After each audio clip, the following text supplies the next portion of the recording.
C'est dans le cadre du programme de PIE, programme d'insertion des porteurs d'idées d'entreprise, visant à apporter un accompagnement technique et financier aux populations actives congolaises désireuses d'entreprendre, que le Fonds national d'appui à l'employabilité et à l'apprentissage FONEA a signé le 11 juillet dernier à Brazzaville avec le groupe Chardon Farrell, un établissement de microfinance de deuxième catégorie, offrant des services financiers appropriés et adaptés à la création de micro, petites et moyennes entreprises.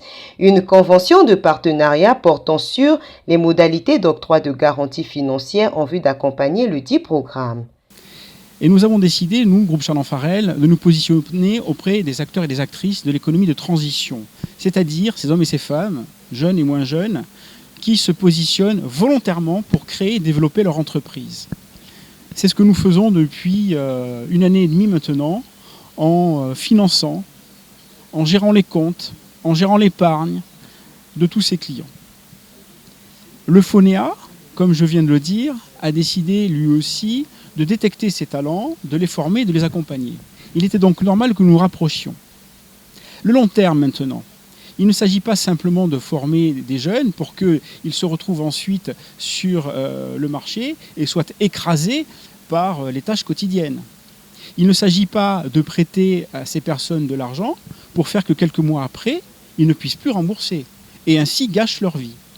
Il s'agit bien pour le FONEA de leur donner une formation et un accompagnement à long terme pour que ce soient des professionnels aguerris et nous-mêmes, établissement de crédit, le groupe Chardon Farrell, d'accompagner nos clients pour que leur modèle économique soit rentable, pour qu'ils soient maîtrisés et puissent ainsi subvenir à leurs charges et au remboursement.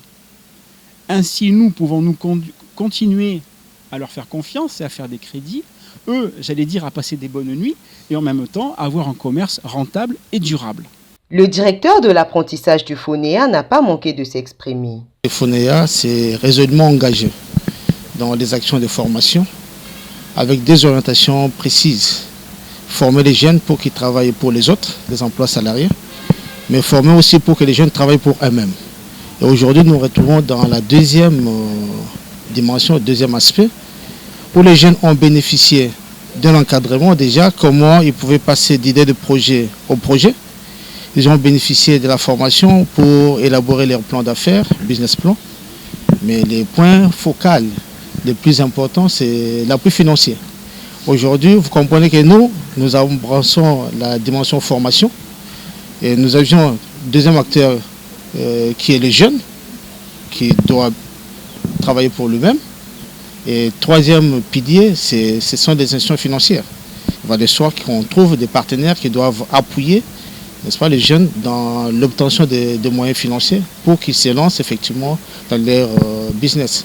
Le FONEA promouvoit ainsi l'entrepreneuriat congolais en facilitant l'accès au crédit en vue de favoriser la migration des acteurs économiques de l'informel vers le formel.